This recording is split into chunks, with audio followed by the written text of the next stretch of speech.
Hello. Hello. I like how you breathe. You're like, here we go. We're about to do this. We're on the podcast. Mind, body stuff. Well, I wanted to mix it up. You didn't do it with me. I mixed it up. Well, let's hear it. Mind, body stuff. That's right, folks. Oh, your face was the best one. Sorry you missed it. Wow, that was special. Welcome to another episode of this little podcast. Mind, body stuff. Mind, body stuff. Thanks for listening. Last week we recorded a podcast about music. And it's so interesting because like we mentioned, we don't talk about, we kind of pick a topic and then we just basically hit record and go. We run with it. The problem with that is you kind of don't always say everything that comes up because it hasn't really, it's just, you guys are just hearing free flow conscious thinking as it's happening. And when I listened back to the podcast on music, it's so interesting because there's so many other things that I would have added or I would have said or that I've thought about since the podcast. And I think one of the interesting things about doing this is it feels final when you put something out into the world like this, or they feel like truths that you claim, even though some of the things that maybe we say on this podcast, they're not necessarily our truths yet. They're thoughts that we're exploring or things that we're thinking about. And so it's really interesting for me and kind of my just vulnerability to go back and then listen to podcasts and just know that I said that stuff or I put it out there and that, it's I don't know. Do you feel that same way that you're like, oh, wow. Yeah, it is kind of interesting when you think of the medium that it's recorded and it's finite. Like it's like starts and then it ends. It's not like, can I revisit it in a little bit with you guys? Hey, is anyone out there listening? What do you think about that? Or add to this because I'm sure it will take our conversation to a completely different place that we really could go to. And I think one of this is segueing into what we want to talk about today, which is the effect that social media has on our lives, how we use social media, the pros and the cons, the benefits and the dangers, how that ties into the ego and our insecurities and our need for validation, and what it's doing to human connection. And so in a way, with social media too, you're putting out something that then is in a way interpreted as a representative or representation of you. And it's kind of you. Fixed in time. It is. Too, it's fixed in time. Yeah. And you decide to post it and it's kind of like, okay. And there it is. And there it is. And there it is out there. So basically today we're just going to explore this topic of social media and our own relationship with social media, our fears, our needs with it. Our needs with it. Yeah. I loved how you said to me, you're like social media, ego, and connection. Like I was like, you need to write that to me. Like I just love the just the three thoughts linked together. Yeah. Too. Social media, ego, and human connection. So, so I'm just going to start by saying, one of the things that I think is really great about social media is the inspiration, the connection, feeling like we are close to people and that we can get into people's hearts and understand how people are feeling.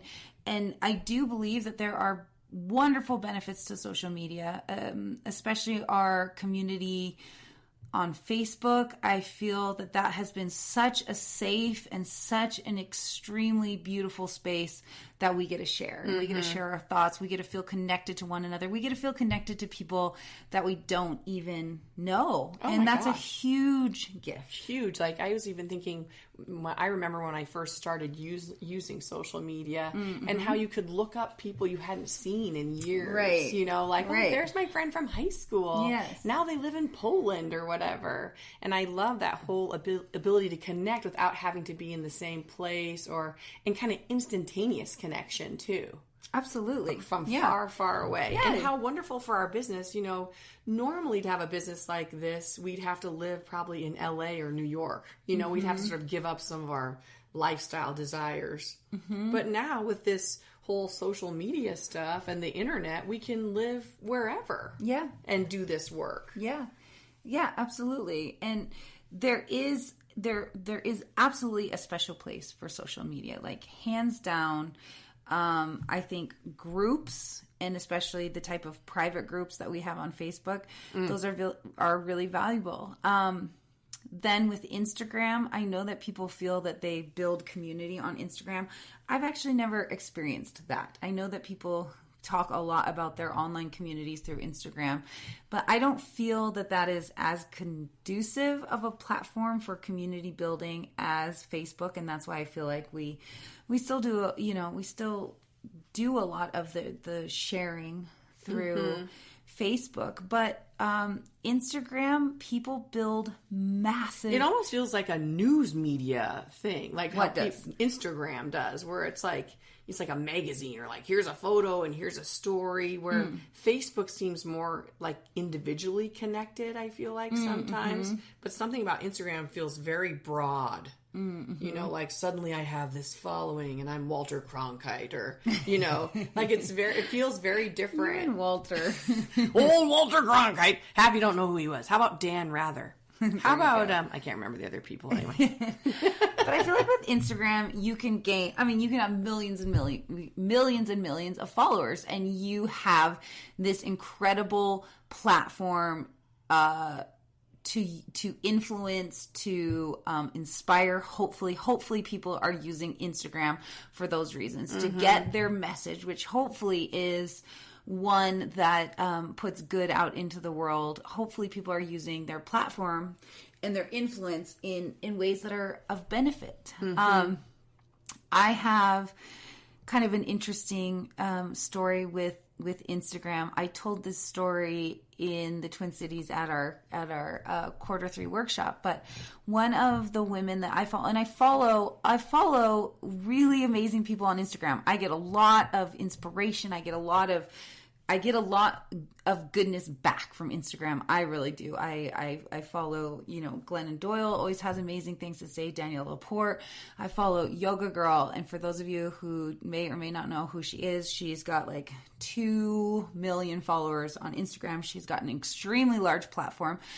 But it's really funny because a lot of the things that I talk about, especially in my ULA 1 classes or these workshop ideas that we have, she will post very similar things. Right at the time we're talking about this. So we've already released this. It's a little bit early, but most of you know that our Q4 is called Let Love In. And so we've got the t-shirts made, we've got everything designed. We've had a design for a long time. Like, the idea came to me and I was like, okay, this is what I want Q4 to be, blah, blah, blah. Had it all, everything's ready.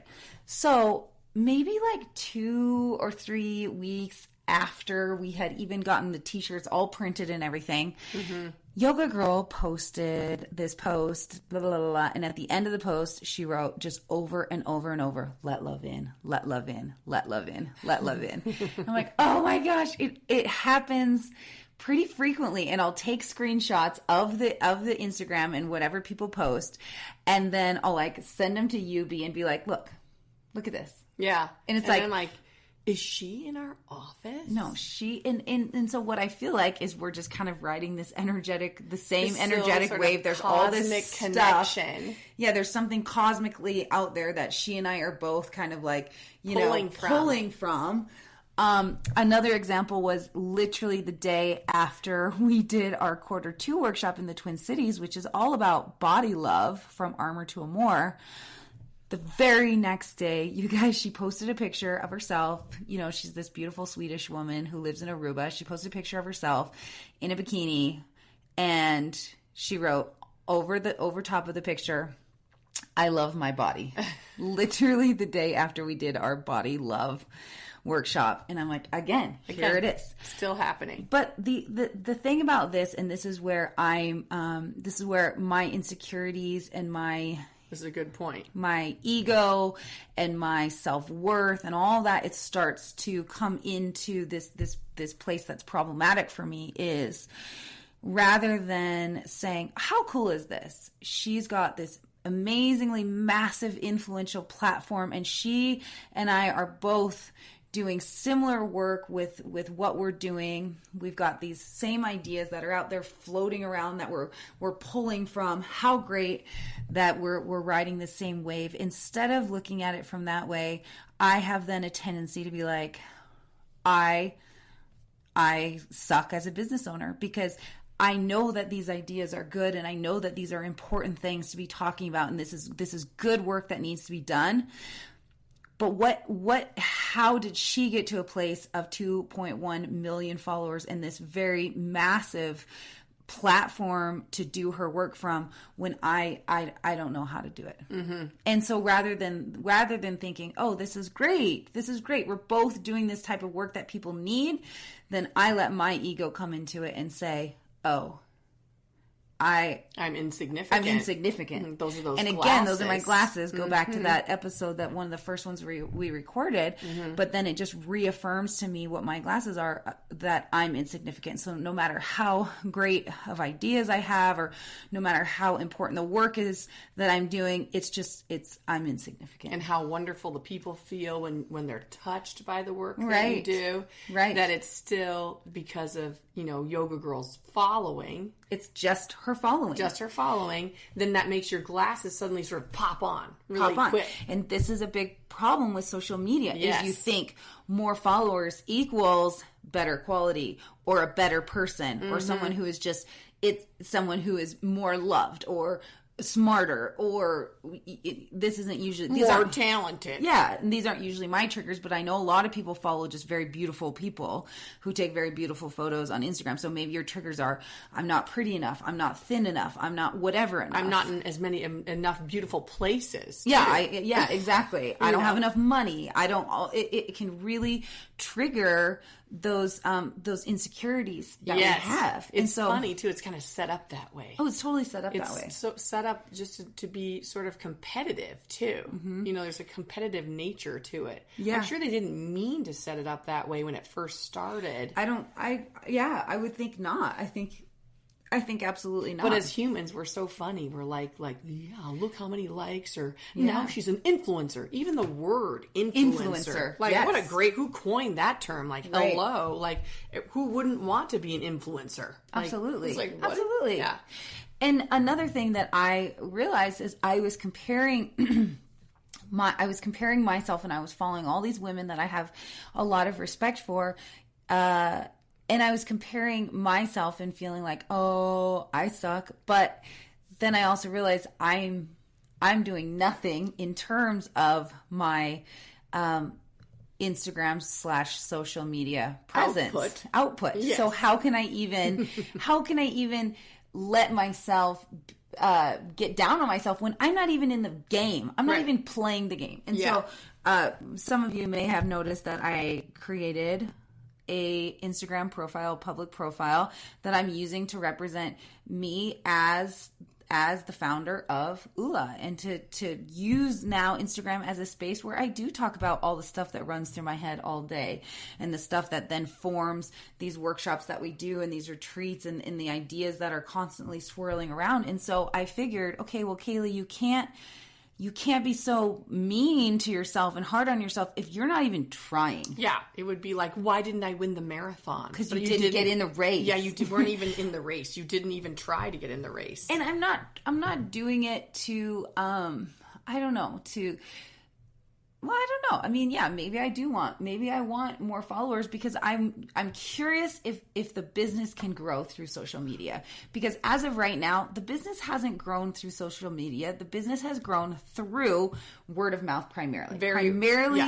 Ula Fitness has grown through word of mouth. But Yes. I am curious if there's a way that I can connect with some of these women or these quote unquote influencers who I have massive amount of respect for, but also some of those women that were plucking ideas from the same space in the cosmos to see if there's any way that we can, join together in some of the work we're doing. Yeah. But if I never put myself out there, how will I ever know? Exactly. So it's actually funny because I do speak so much about vulnerability and being open, but I recognized in myself that I was mainly only doing that in a private Facebook group. Yes, where no one can see you. I mean, Or- only the very yes. finite amount of people Exactly. can see. Or I was doing it in some of my classes that I teach, especially ULA 1. That's the class that I share the most about the inner workings of my psyche. my psyche. But I figured, okay, I'm actually gonna.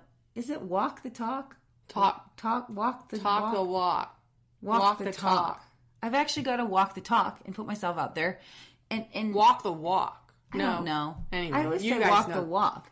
You gotta walk the walk. talk. Walk the talk. Walk the talk. That I doesn't don't make know. sense. You Anyway, know what we're trying to say. Anyway, if you want it's interesting. something, It's scary to put don't myself say out you're there. unhappy about something if you're not putting the work into it too. Like, That's an excellent point. yeah, just then say either decide. It's kind of what we talked about in the values Going podcast. back to the values podcast. Like, if you're not willing to put energy in that, then don't be mad at yourself about it. Exactly. Because then it may not, that's when you have to tease out, like, are these my glasses? Mm-hmm. Is this really important to me? Yes. Or is it not? Is it someone else that's telling me it should be important to me? Yes. Even another part of my psyche. And what about me actually doesn't want to put action to this? Because what is that saying? Yes. Is that saying that this really isn't a value of mine? Or are you afraid or of are you failure? afraid? Or are you afraid of something? So, or are you afraid of success? Or are you afraid of success? Mm-hmm. Where's there fear attached? Or where's there actually, it's not your value, it's just what you think your values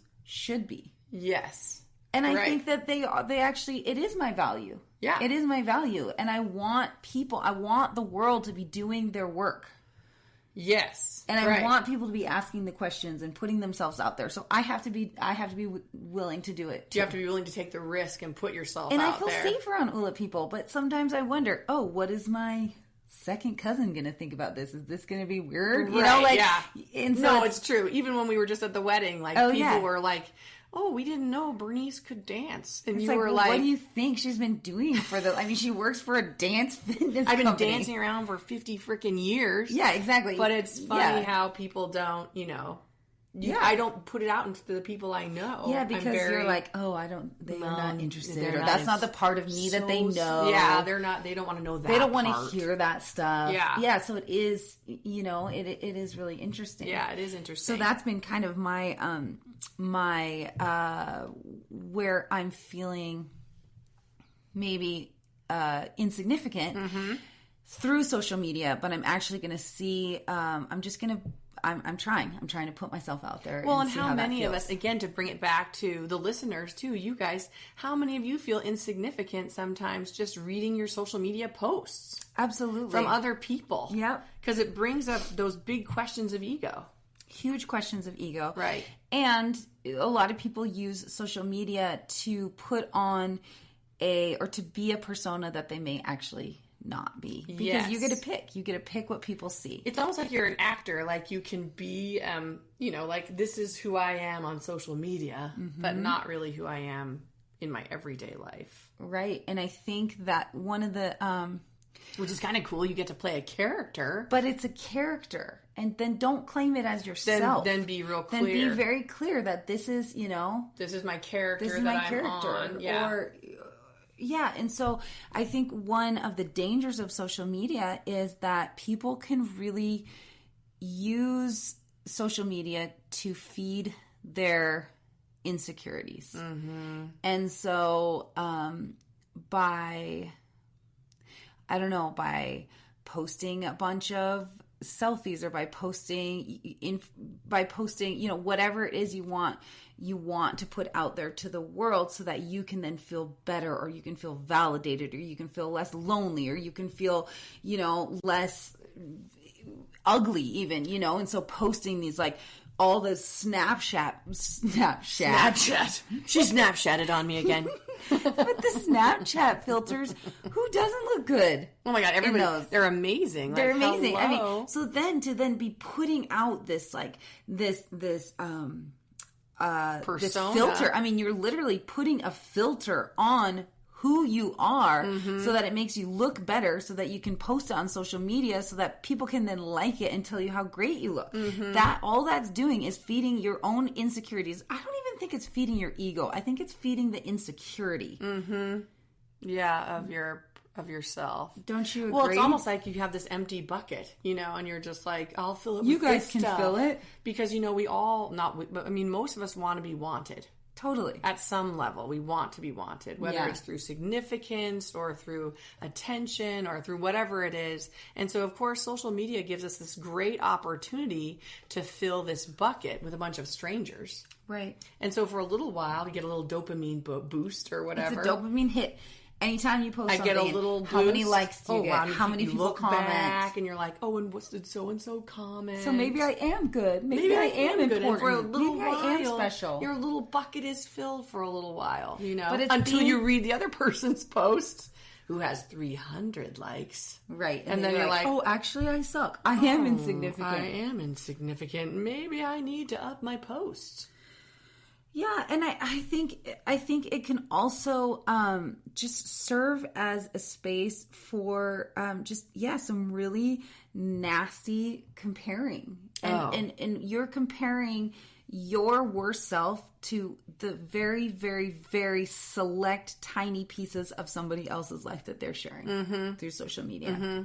And I forget about how important comparison is.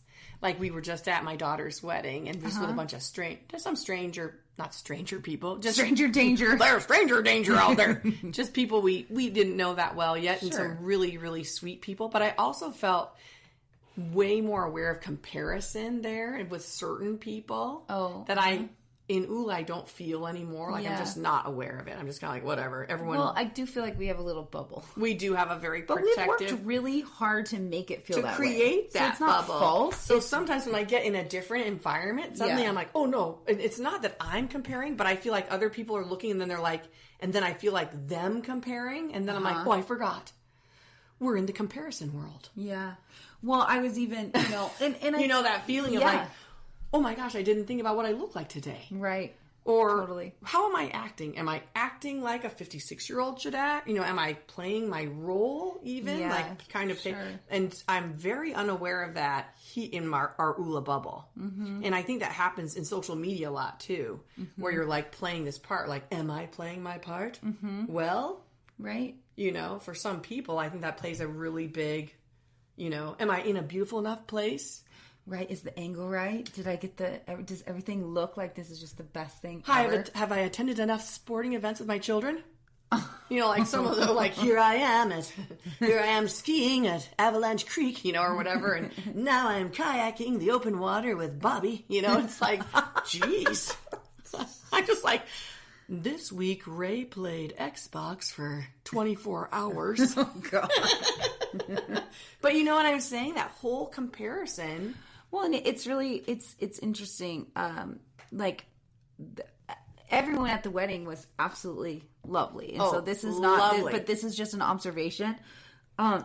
Gosh, your daughter has the most gorgeous friends. I was like, what is happening? Why is everyone here so attractive? One of her friends I couldn't even look at. She was very pretty. Very pretty. I'm like, oh, she looked at me. But then here's the thing, and this just makes me so sad, is that instead of just enjoying the moment, they're all doing selfies. And then at the party, they're all scrolling through their phone to pick the best selfie to then post on Instagram. And then it's happening at their likes. In the moment. Yeah.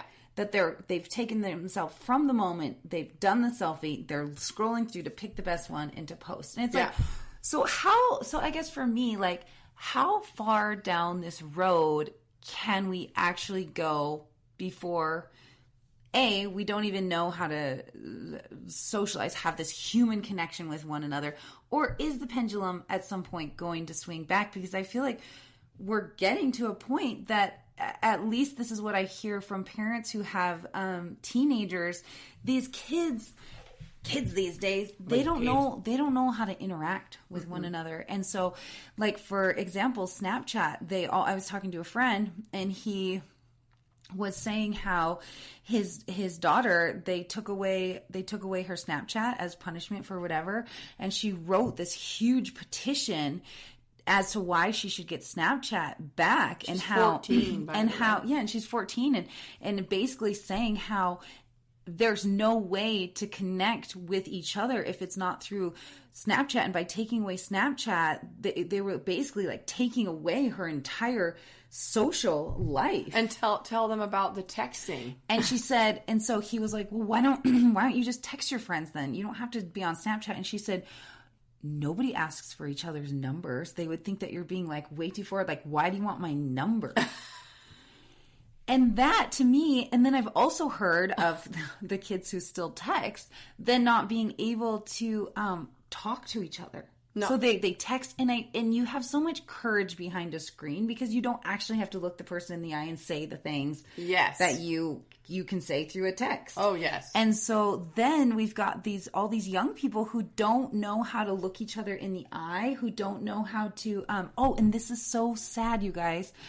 There's all this research that children, and especially babies, like this part really breaks my heart, is that babies look, especially when they're breastfeeding or being bottle fed, but that connection between when they're being fed in your arms and you're looking down into their eyes and they're looking up at you. And so they're studying a face and they're watching how faces change and emotions and how it's expressed through our faces. But what's happening is, instead of looking down at our babies, now we're looking at a phone.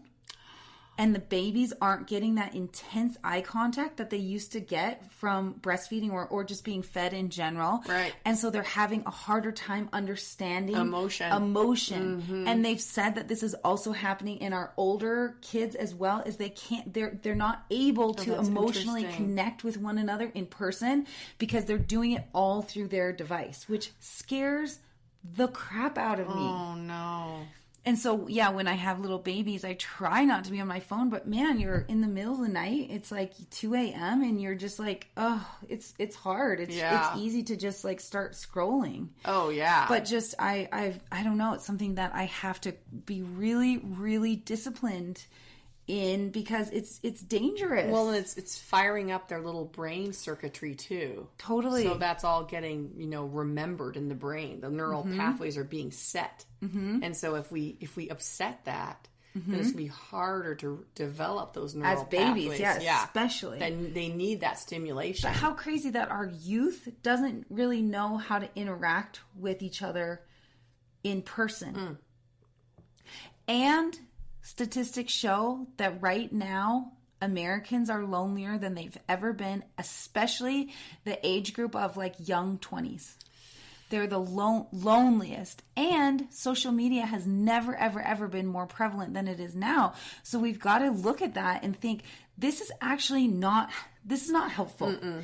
So yes, can we use our platform? Can we use social media? Can we use that to have connection, but not as a way to replace human connection? Mm-hmm. And I think that's a tricky balance that we've got to really start figuring out how to find, or we're in trouble. Oh yeah, and I think we're in trouble. This is a relatively new thing. We've never had to figure this out before. So we're having to sort of listen to it and figure out what's happening. You know what I mean? Because even with the election, sure, like all the research they're saying in the election, how Russia had, who would have thought that people could do that?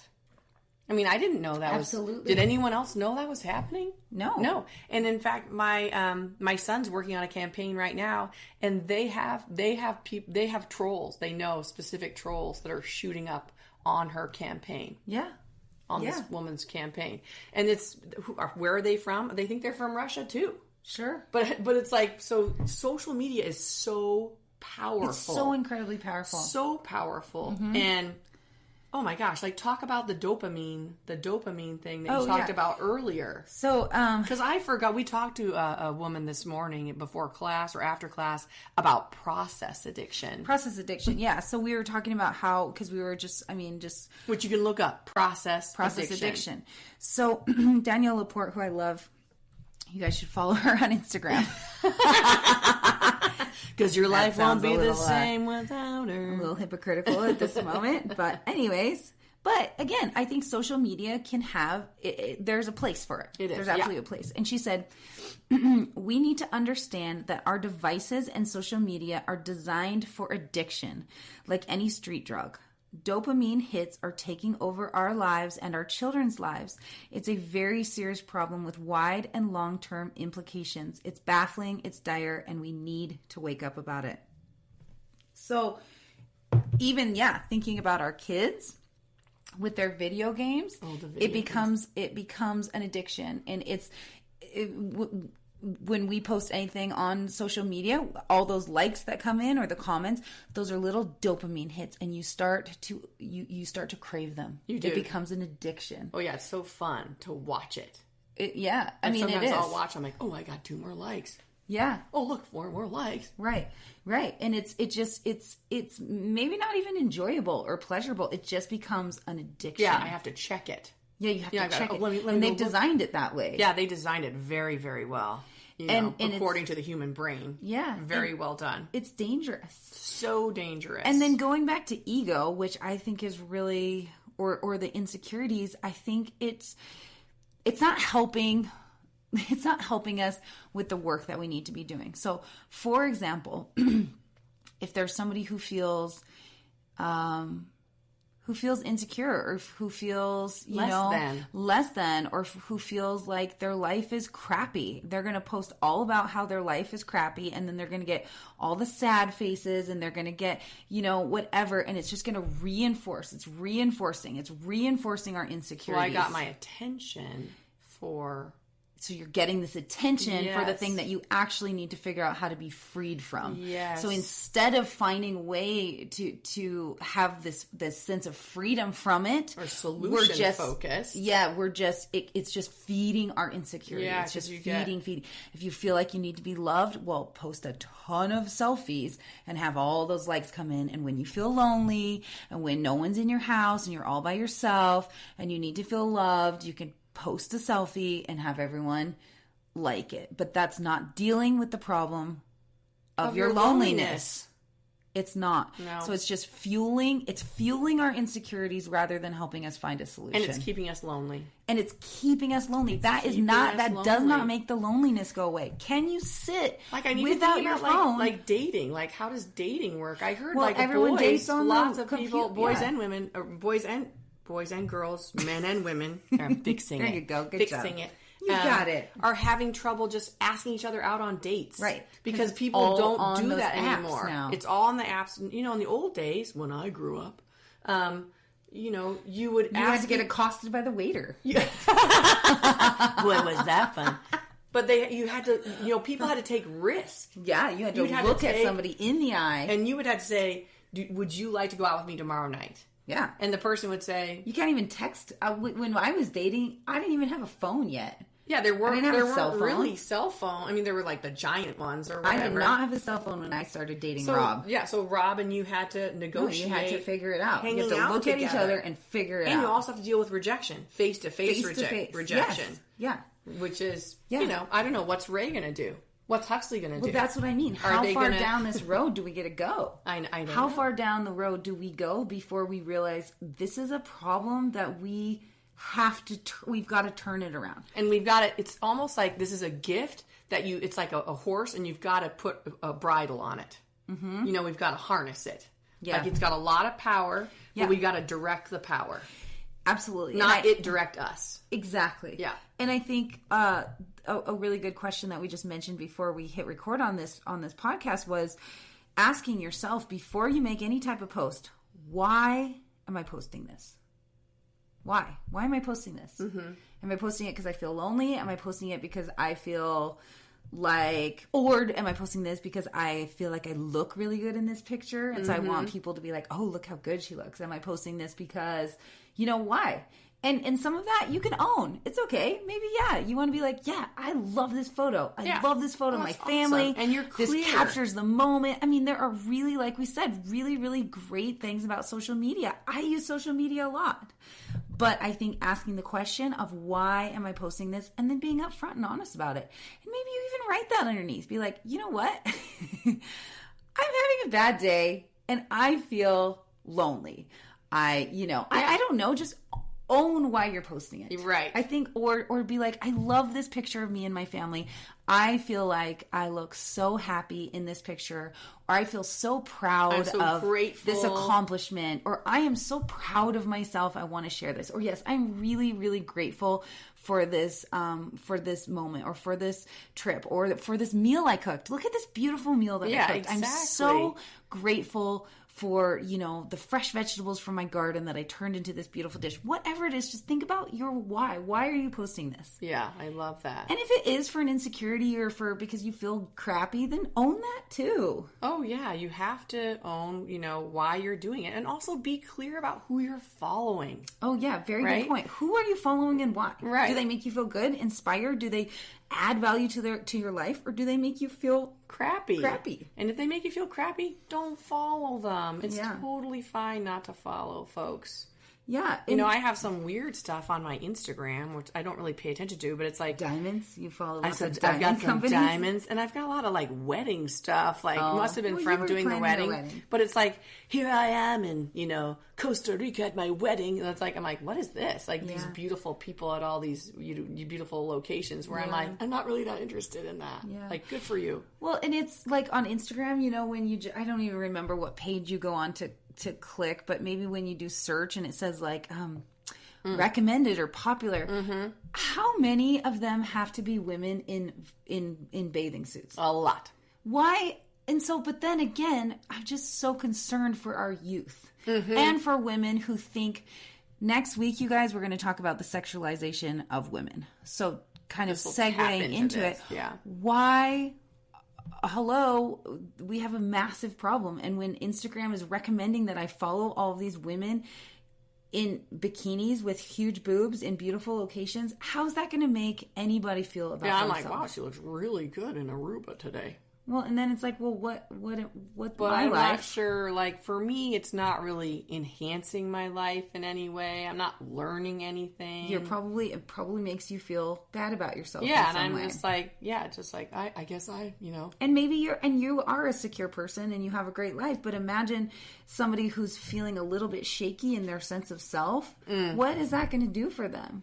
What is that going to do for somebody who doesn't feel great in their own body? What is that going to do for somebody? That's not going to do anything. And so we have this culture that's just pushing so much of this on us and on our youth, and on it's such a problem. It's weird, though. It's just feeding our addictions too. Whether we want to look at thin people or athletic people or successful people or diamonds, or it's kind of like you get to choose your sort of addictions in a weird way. What you're watching. Really easy so for be you. clear about what you fill your feed with. I think too. Yeah, and I think asking yourself what, like for me, I would say that sometimes the women who I really look up to, it affects me in a negative way. But then I realize it's not them and what they're writing. It's me and my issues and my insecurities. And that's where it can be helpful too. And so I think following them is still helpful to me because I am still inspired by them. I just need to not feel that I suck just because... And that you're not insignificant. And that, Again, remembering the glasses. That totally. It's like, oh, yeah, that's my glasses. But really look what this wonderful person's posting about, Right, exactly. How you should live, how she feels we should live our lives. Yeah, and I think social media is, I think we just need to be, I think ultimately we need to be honest. And for our children. And for our children. For those of us that, any of us, for the next generation, we're all responsible, whether we have children or not, for the next generation and the next generation. Right. Really. I think, and so, Right. for us to be aware and get a handle on what is this social media and how do we want to use it and how do we want it used. Right, for sure. And it is hard because like there are a lot of people that I see on social media and in real life, and it's a very different person. Very different person. And that's hard.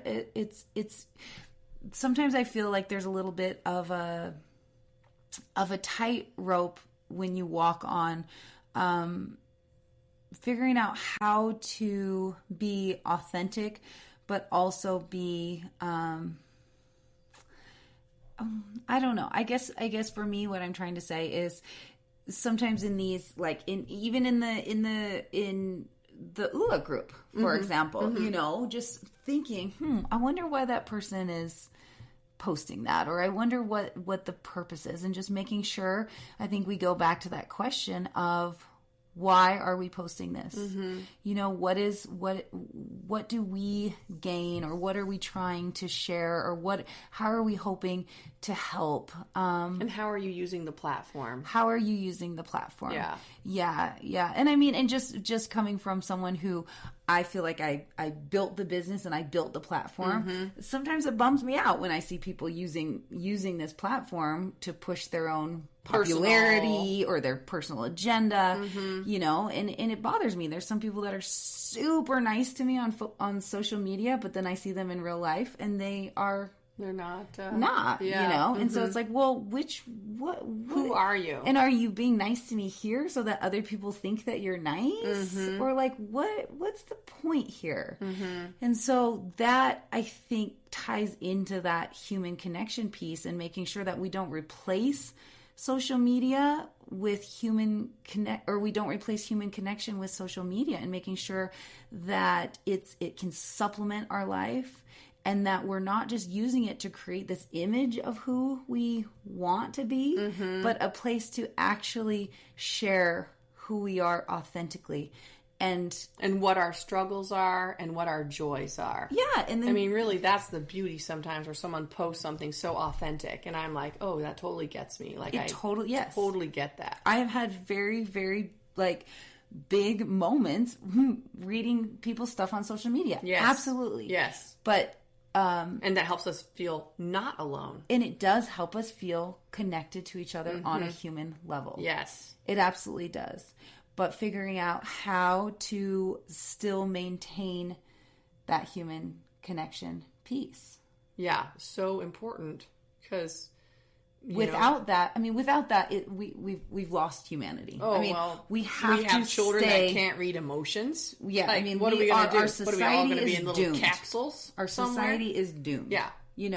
And so we've got to figure out how to use it as a way to benefit, as a way to use our voices so that they do have a broader reach than just, like you said before, like in Missoula. We wouldn't be able to do this. We would not be able to do this. No. And so there is a blessing, but I am concerned about our kids. Yeah, right. And Huxley's several years out from even and I getting think, a cell phone or anything like that. The Snapchat, I don't want to generalize in terms of gender, but it does seem a little bit that the females like the Snapchat, and the boys like the video games, for whatever reason. And you guys can correct me on that, but both of those are time consuming. They take time away from social interaction with each other. And like my son, a lot of times he just plays on his Xbox and talks on his speaker.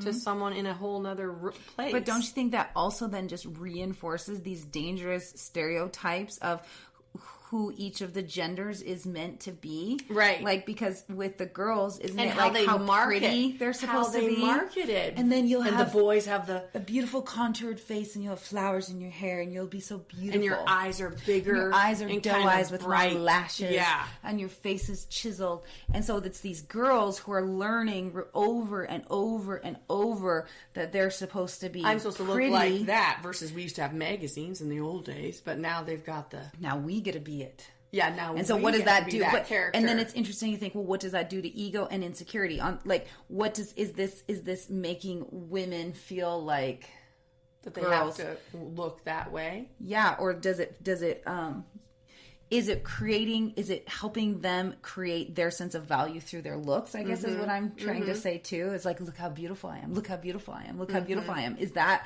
the message that's starting to repeat over and over and over in their head, which is then creating their sense of who they are? And of course, the beauty is determined by the Snapchat, right? How interesting that it's doe eyes, long lashes, chiseled face.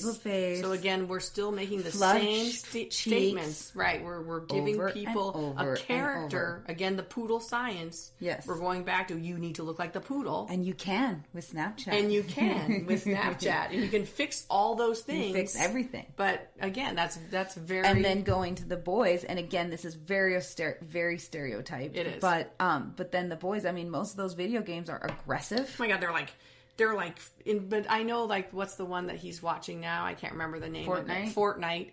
And everyone's like, it's okay, it looks like cartoons. But they're shooting each other. Like, they're shooting each other. I mean, it's violent. It's violent. Like, I'm like... And it's like, you are out for... You're on teams sometimes. Yeah. Like, Kaylee and I are on a team. We just killed... and you see how many kills you have on your screen. Sick. I don't like it. And I know that there's dance moves in it, but... Yeah, okay. We got floss out of it. That's great. But I think it reinforces again these dangerous stereotypes that we are teaching our youth. Very good point. And again, still segregating them by gender too, in a weird way. You know what I mean? Maybe girls play Fortnite, and maybe guys use Snapchat. I think they do for sure, but in general, and what was I going to say about this Fortnite thing? My Huxley, who's 4, was hanging out with her cousin, my cousin's kids, and they're a little bit older boys, and one of them was playing Fortnite the whole time we were hanging out. No, he's older. Oh, he's older. And then we had guests leaving our house after dinner, and I was not there, but Rob was there, and he called me. I was in the Twin Cities, I think. He called me to tell me what happened because it was upsetting. But I guess when our friends were leaving, Huxley said, "Bye. I hope all your heroes die."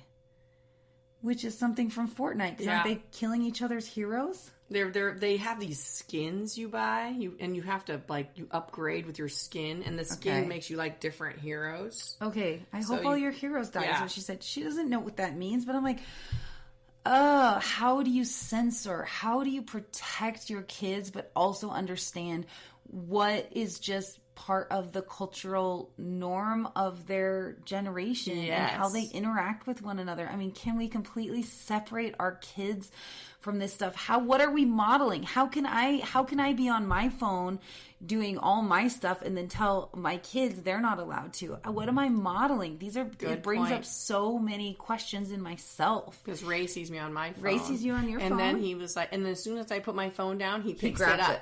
Yeah, he picks it up. Yeah. Yeah, I mean, look around. How often do our kids see us without us carrying our phone around everywhere we go? And then so we've normalized it. We're modeling it for them. Yeah, we are modeling. That's what my husband keeps saying. He's like, you're modeling that for him. And I'm like, no, I'm not.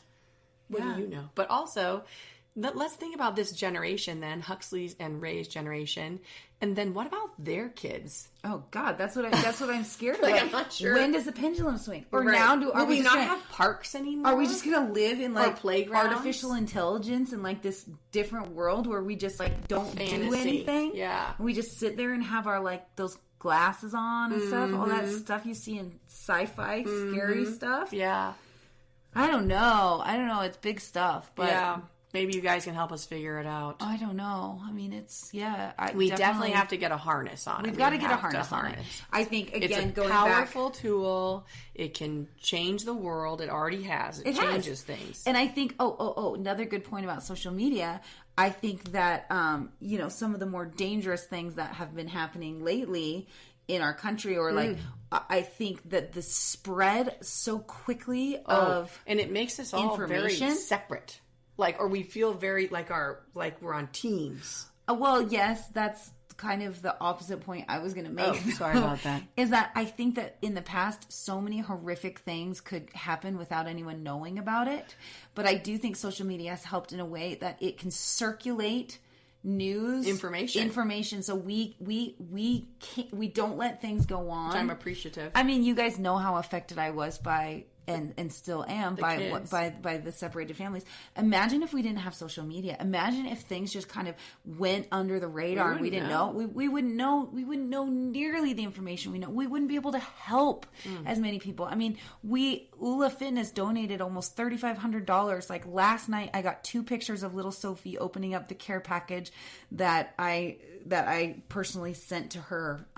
And I got pictures of her playing and coloring and blah, blah, blah, blah, blah. It's so special, but I would never, ever have been able to help that little girl without social media. And so there is a uniting factor where we can gather together, we can rise up, and we can stop, or we can at least try to help really, really bad situations. But it also then can absolutely divide us. It totally can divide us. It's happened to me. I've lost friends. I've been really turned off by people. I know that people have been really turned off by me as well. I totally get it.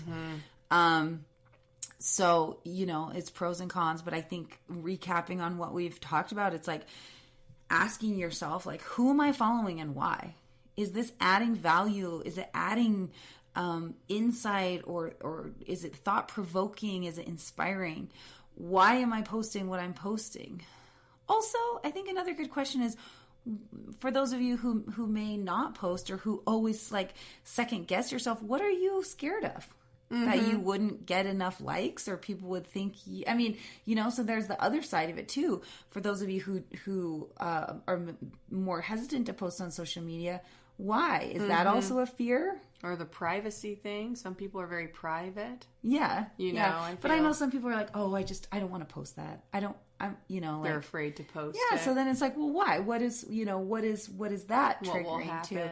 Is it feeding your insecurity? Is it feeding, do you want it? Do you just need to be popular? Do you need to be liked? I mean, what is it? And does it make you happy? Like, if it doesn't make you happy, don't do it. I think happiness is a hard thing. It is a hard thing to define. I think that's a really hard question. Because addiction makes you... I don't know if it's happy, but doesn't dopamine make you feel happy? Oh, it makes you feel real good. But that's fake. Yeah, right. It's not... I think, does it make you feel whole? Yes. Maybe a better question. And dopamine is all short-lived, It's too. Short. And you got to keep getting it. Yes. It's like short-lived. A drug. It's like I took my cocaine and my cocaine wore off. I took it. I need more cocaine. I took my cocaine. I took my cocaine today. I ate my coca leaf. And now I feel amazing. But again, asking yourself why you're using it. Mm-hmm. Is it beneficial? Is it in a healthy amount? Does it make you have full being health? Right. Again, do you feel pretty good for a long period of time? Right. I mean, I do follow stuff that I'm like, wow. Oh, yeah. That's cool. And I'm going to think about that all day. I am so much more informed than I used to be. Yeah, you love the news. I mean, you post news articles all day long on social media. I had no idea there was so much news out there. You love the news. Oh, my God. You love the news. My poor kid's like, turn off the radio, Mom. Here's some more news. Let's listen to what just happened. But still, that's kind of an addiction, too, an addiction to the news. It is. Yeah, you love the news. Love the news. Yeah, just asking yourself, is this adding value to my life? Yeah. Why am I triggered by other people's social media stuff? How do you guys feel about social media, too? We'd love to hear your sort of insights and, how it's helped you and maybe how it's not helped you and, what you feel about it in general. About our kids, too. That's the most concerning thing. That's the most concerning thing because I feel like we had a more balanced upbringing. Yeah. We didn't have this, just till the little bit last portion or so of our lives. But these children, they've had it from day one of their lives. Totally. So that's a very different beast. It is a very different beast, and I'm concerned about it. Well, I think we should be, for sure. What do we do about our kids? And their kids. Because I grew up, in the summertime, it's like you come home when the street lights are on. Yeah.